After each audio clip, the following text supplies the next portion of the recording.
Hi hello सभी बच्चों का एक बार फिर से सभी 10वीं कक्षा के विद्यार्थियों का स्वागत है स्टडी रूम में। हम पढ़ रहे थे अर्थशास्त्र यानी कि इकोनॉमिक्स, जिसमें आज हम तीसरा अध्याय करने वाले हैं जिसका नाम है मुद्रा और साख यानी कि मनी और क्रेडिट। अब मनी जो है, मुद्रा जो है, वो हर जगह काम आता है। हर काम इस संसार में आजकल सिर्फ और सिर्फ पैसे से होता है, मनी से होता है। तो जाहिर सी बात है कि मनी मुद्रा पसंद भी सबको होगी, इसीलिए इस अध्याय को पढ़ने में मजा भी सबको बहुत ज्यादा आने वाला है। आइए शुरू करते हैं मुद्रा और साख अध्याय को।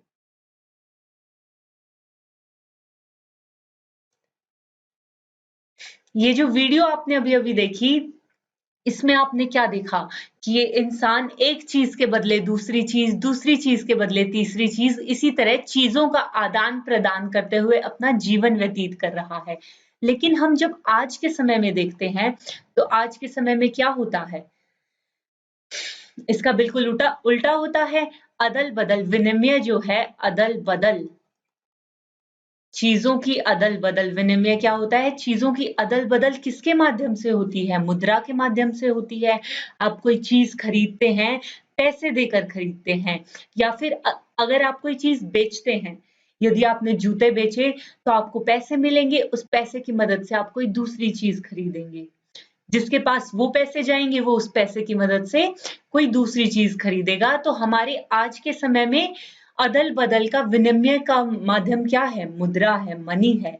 लेकिन पहले के समय में ऐसा नहीं होता था। पहले के समय में क्या होता था, पहले के समय में बार्टर सिस्टम नाम की एक चीज चलती थी। बार्टर सिस्टम में क्या होता था, यदि मेरे पास जूते हैं तो मैं जूतों को बेचूंगी, जूतों के बदले गेहूं लूंगी। यदि मेरे पास गेहूं है तो मैं गेहूं दूंगी और गेहूं के बदले घड़ा लूंगी। लेकिन जरूरी नहीं है कि हमेशा जिसको गेहूं बेचने हो उसको जूते ही चाहिए, जिसके पास जूते हों उसे हमेशा कपड़े ही चाहिए। ऐसा नहीं होता है ना।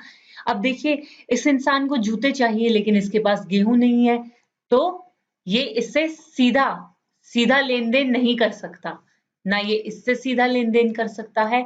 तो ये बहुत सारी प्रॉब्लम्स क्रिएट करता था पहले के समय में कि मेरे पास गेहूं है, मुझे जूते चाहिए, लेकिन मुझे जिस इंसान से जूते चाहिए उसे गेहूं नहीं चाहिए, उसे गेहूं की बजाय कपड़े चाहिए। और दोनों की आवश्यकताएं जब मिल जाएं तो इसे हम बोलते थे आवश्यकताओं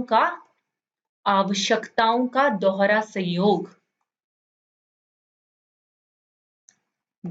संयोग, जो कि बहुत ही मुश्किल से होता था। इसीलिए पहले के समय में बहुत ही परेशानियां आती थी आपके विनिमय में, अदल बदल में, चीजों की अदल बदल में। अरे भाई, मुझे तो जूते चाहिए हैं लेकिन मेरे पास जूते वाले से जूते खरीदने के लिए गेहूं नहीं है, उसे गेहूं चाहिए, मुझे जूते चाहिए, लेकिन हमारे पास दोनों के पास एक दूसरे को देने के लिए ये सब चीजें नहीं है।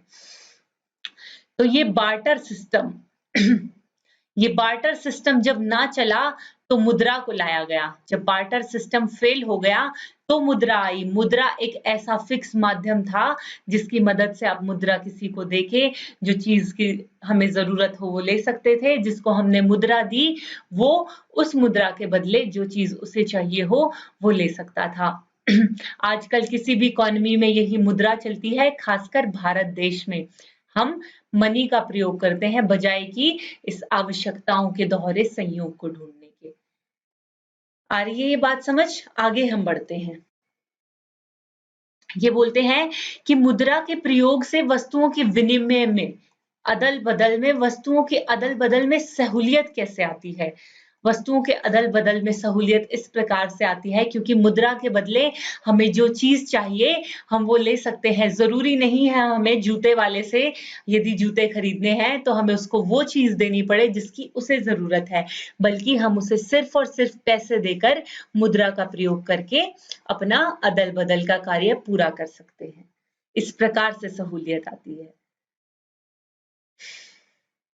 उसके बाद ये बोलते हैं आपको कुछ ऐसे उदाहरण देने हैं जहां वस्तुओं तथा सेवाओं का विनिमय या मजदूरी की अदायगी वस्तु विनिमय के जरिए हो रही है, जिसमें मुद्रा का कोई खेल नहीं है। आपने कई बार देखा होगा कि किसी के घर में यदि कोई हेल्पर काम करता है, वो हेल्पर पैसे नहीं लेता है वो हेल्पर, बल्कि खाना और रहने को जगह माँगता है और उसके बदले घर में काम करता है। ये भी एक किसका उदाहरण है? ये मुद्रा के बजाय मज़दूरी की अदायगी, वस्तु के ज़रिए का एक उदाहरण है। वो वस्तु क्या हो गई? मज़दूरी। मज़दूरी, उस हेल्पर ने जो मज़दूरी की और मज़दूर की अदायगी हो गई उसको रहने की जगह तथा उसको खाने के बदले में। इसी प्रकार के कुछ और उदाहरण आप सोच सकते हैं और आपस में डिस्कस कर सकते हैं। अब हम देखेंगे मुद्रा के आधुनिक रूप के बारे में। मुद्रा का आधुनिक रूप तो हमें पता है, हमारे इंडिया में ये रुपया होता है, आपके यूएस में ये डॉलर होता है। लेकिन पहले के समय में ऐसा नहीं था। करेंसी कुछ और थी। आज यदि हम रुपये का इस्तेमाल करते हैं, तो पहले के समय में वो कुछ अलग प्रकार के सिक्कों का इस्तेमाल करते थे। कहीं पर बाँस के सिक्के होते थे, कहीं पर सिल्वर के होते थे, कहीं पर गोल्ड के होते थे, कहीं पर तांबे के, कॉपर के होते थे, लेकिन जो मुद्रा हम आज यूज़ करते हैं, वो नहीं होती थी। और बल्कि कहीं-कहीं जगह शुरू में तो ये होता था कि भारतीय अनाज और पशु को मुद्रा के रूप में इस्तेमाल करते थे। मुझे यदि जूते चाहिए हैं तो मैं उसको अनाज दूँगी, उसको यदि कुछ और खरीदना है तो वो अनाज देकर कुछ और खरीदेगा। इसी तरह पशु गाय, बैल, घोड़े, बकरियाँ, इन सब का मुद्रा के रूप में इस्तेमाल होता था। लेकिन जब ये सिस्टम फेल हो गया, जब ये सिस्टम नहीं चला, तो धातुओं धातुओं के सिक्के का चलन हुआ। वो सिक्के जैसा कि मैंने बताया सिल्वर के हो सकते थे वो, गोल्ड के हो सकते थे वो, कॉपर के वो हो सकते थे। ये देखिए पुराने समय के कुछ सिक्कों का उदाहरण है। ये पंच मार्क्ड कॉइन, आहत सिक्के होते थे। ये गुप्ता कालीन के सिक्के हैं, गुप्ता कॉइन्स है। गुप्ता जो राजा थे, उनके टाइम के ये सिक्के हैं। ये तुगलक वंश के सिक्के हैं, ये अकबर के, मुगलों के सिक्के हैं और ये आधुनिक सिक्के हैं जो हम आज देखते हैं। कइयों ने ये सिक्का देखा होगा, सबने ये सिक्का देखा होगा बल्कि मैं ये कहूँगी। लेकिन पहले ऐसा होता था कि सिल्वर, गोल्ड, कॉपर, महँगे-महँगे मेटल्स के, महँगे-महँगे धातुओं के सिक्कों का इस्तेमाल होता था, लेकिन आज सिनेरियो बदल गया है। आज इन महँगे-महँगे सिक्कों का इस्तेमाल नहीं होता है। आज है भारत में करेंसी, वो करेंसी क्या है? रुपया। और ये रुपये ये बनते हैं कागज़ के। और भारतीय रिज़र्व बैंक एक इकलौती ऐसी एजेंसी है जिसको करेंसी के नोट देना कानूनी रूप से क्या है? लीगल है। और ऐसी कोई भी एजेंसी नहीं है इस भारत में जो आपके नोट करेंसी जारी कर सके, सिर्फ भारतीय रिज़र्व बैंक के पास ये अधिकार है। तो आज के टाइम में हमारी मुद्रा क्या है? आज के टाइम में हमारी मुद्रा है रुपया। हमारा मनी क्या है? हमारा मनी है ये रुपया, जिसे सिर्फ़ और सिर्फ़ भारतीय रिज़र्व बैंक जारी करता है और भारत में कोई भी ऐसा व्यक्ति नहीं है जो रुपये को मना कर दे और कोई और करेंसी माँगे रुपये की बजाय। वो अकानूनी है, कानूनी तौर पर वो क्या है? वो गलत है। तो हमारे भारत में वैध माध्यम आदान-प्रदान, चीज़ों के आदान-प्रदान का, चीज़ों के विनिमय का वैध माध्यम है हमारी ये करेंसी जो कि है रुपया, जिसे रिज़र्व बैंक जारी करता है। अब बात करते हैं बैंकों में निक्षेप की, बैंकों में डिपॉज़िट की। बैंक्स के बारे में तो आप सबने सुना होगा कि बैंक में पैसे जमा होते हैं, बैंक से पैसे निकलवाने हैं, बैंक में पैसे जमा कराने हैं। इसके पीछे क्या खेल है? इसके पीछे खेल ये है कि यदि मेरे पास पैसे हैं, मेरे पास 10,000 रुपए हैं, तो मुझे बहुत सारे बैंक हैं, आपने सुना होगा एसबीआई, पीएनबी, एचडीएफसी, ओआरबीसी, बहुत सारे बैंक हैं। कुछ सरकारी बैंक हैं, कुछ गैर सरकारी बैंक हैं, लेकिन इन बैंकों का सबका एक ही प्रोसीजर होता है। मुझे क्या करना होता है? मुझे इन बैंकों में अपना खाता खुलवाना होता है। उन खाता खुलवाने पर मैं बैंक में पैसा जमा कर सकती हूँ। अब लोग बैंक में पैसा जमा क्यों करते हैं? अपने पास क्यों नहीं रखते हैं? उसके 2 कारण हैं।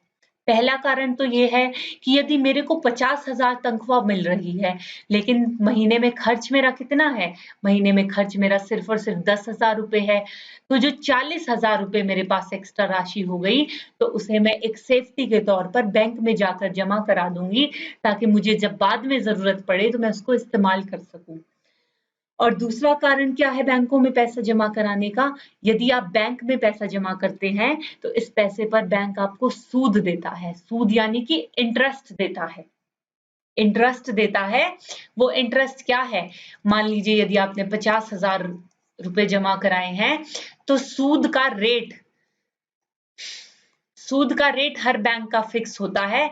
वो उस रेट के हिसाब से और आपने जितना पैसा जमा कराया है, उसके हिसाब से जमा कराने के आपको पैसे देता है। तो ये तो बड़ा ही फ़ायदे का सौदा हुआ कि मेरे पास पैसा एक्स्ट्रा भी पड़ा है, यदि मैं उसे बैंक में जमा करा दूँगा तो वो सेफ भी रहेगा और मुझे उस पर सूद भी मिलता रहेगा। मेरे पड़े हुए पैसे पर मुझे और एक्स्ट्रा पैसा भी मिलता रहेगा। इस प्रकार से होते हैं बैंकों में निक्षेप। इस प्रकार से आपके बैंक काम करते हैं और वहीं यदि आपने बैंकों में पैसा जमा करा दिया, तो आप इसे जमा राशि को जो राशि आपने जमा कराई है, उसे आप वापस भी माँग सकते हैं। उसको माँग के ज़रिए निकाला जाता है। इसीलिए हम जो राशि जमा कराते हैं, उसे हम माँग जमा बोलते हैं। डिमांड डिपॉजिट्स बोलते हैं, जिसका क्या अर्थ है कि हमें जब भी डिमांड पड़ेगी, जब भी हमें ज़रूरत होगी, जब भी हम उस अमाउंट की माँग करेंगे, तो हम उसको निकलवा सकते हैं। तो ये माँग जमा है, जिसकी माँग करके उन्हें वापस निकलवाया भी जा सकता है। इस तरीके से बैंक्स काम करते हैं। अब चेक के बारे में भी आपने सुना होगा। कई बार क्या करते हैं, कई बार चेक मैंने किसी एक्स ने वाई इंसान के नाम का चेक लिख दिया, तो एक्स के खाते में जो पैसे थे वो या तो वाई के खाते में आ जाएँगे या फिर वाई उन पैसों को बैंक से वैसे निकलवा सकता है। ये किस तरीके से काम करता है? चेक बिना बिना करेंसी का फिजिकल रूप में मौजूद हुए आदान-प्रदान का एक माध्यम है। विनिमय क्या? एक माध्यम है। यदि मैं एक्स हूँ, यदि मैंने वाई के नाम का एक चेक लिख दिया, चेक इस प्रकार से लिखा जाता है, यहाँ पे जिसे पैसे देने हैं उसका नाम अंकित शर्मा जैसे आपको नाम दिखाई दे रहा है। यहाँ पर जितने पैसे देने हैं, वो वर्ड्स में और जितने पैसे देने हैं वो डिजिट्स में। मैंने अपनी चेक बुक से एक चेक बुक हमें मिलती है बैंक से।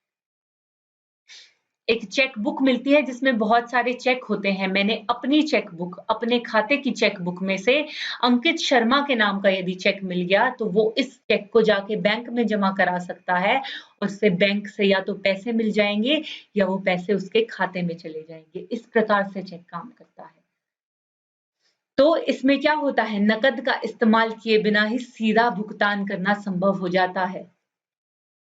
मैं अगर मेरे पास 1 लाख रुपए का मुझे किसी के साथ आदान-प्रदान करना है, मुझे 1 लाख रुपए किसी को देने हैं, तो मुझे क्या करना पड़ेगा? मुझे पहले बैंक जाना पड़ेगा, बैंक में जमा अपने 1 लाख रुपए निकलवाने पड़ेंगे, फिर सामने वाले को देने पड़ेंगे, फिर सामने वाला क्या करेगा 1 लाख रुपए ले जाएगा, जाकर बैंक में जमा कराएगा, अपने खाते में जमा कराएगा। तो ये बहुत लंबा प्रोसीजर है, इस लंबे प्रोसीजर को खत्म क्या कर देता है? इसे चेक खत्म कर देता है। मैं यदि अपने खाते की जो खाता मेरा बैंक में खुला हुआ है, उसकी चेक बुक में जितनी अमाउंट मुझे किसी दूसरे बंदे को देनी है, वो अमाउंट मैं लिख दूँ, किसे देनी है वो लिख दूँ, तो वो सीधा जाकर चाहे उस पैसे के साथ कुछ भी करे। तो इसमें क्या हुआ? लंबा प्रोसीजर बिल्कुल हट गया और नकद का इस्तेमाल किए बिना ही सीधा भुगतान संभव हो गया। इस प्रकार से चेक काम करता है। ये देखिए, अब एम सलीम है।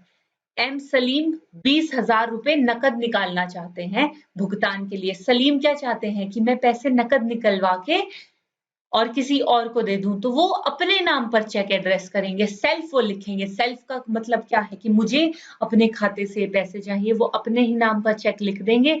यहाँ पर वो 20,000 इस प्रकार से रकम जो है लिख देंगे और यहाँ डिजिट्स के रूप में 20,000 रुपए लिख देंगे और उन्हें अपने ही खाते से मिल जाएगा। यहाँ पर तारीख आती है, यहाँ पर डेट लिखते हैं कि किस तारीख को चेक लिखा गया है।